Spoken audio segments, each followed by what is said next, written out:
Kuogi skiriasi veiksnys ir papildinys? Na, mes jau visi žinome, kad veiksnys paprastai atsako į klausimą kas, papildinys ko, kam, ką, kuo. Ta pati galim pasakyti ir apie šalutinius veiksnio sakinius ir šalutinius papildinio sakinius. Jie atsako į tokius pat klausimus visiškai.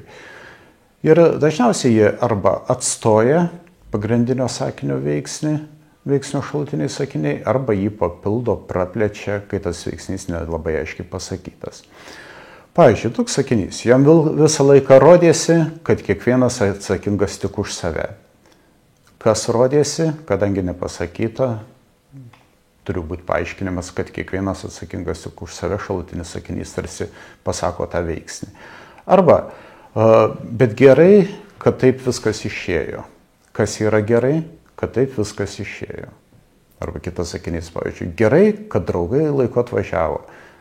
Iš sakinio gerai nieko nesuprantame, o šalutinis sakinys, kas buvo gerai, kad draugai greitai atvažiavo, iš karto pasako aiškiau viską. Kas ieško kelio, tas randa. Toksai sakinys irgi tarsi parodo, kad šalutinis sakinys paaiškina, kas tas randa, kas ieško kelio.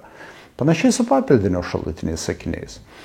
Kartais jie būna labai trumpi, pavyzdžiui, pasakiau, kad išeinu. Ką pasakiau, kad išeinu? Čia šalutinis sakinys jau paaiškina visą papildinį, nes jo nebuvo tiesiog.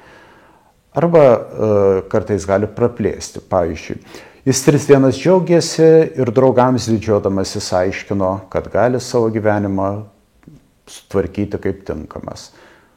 Ką aiškino, kad gali savo gyvenimą tvarkyti kaip tinkamas, išsami informacija, papildymas, papildinio šalutinis sakinys.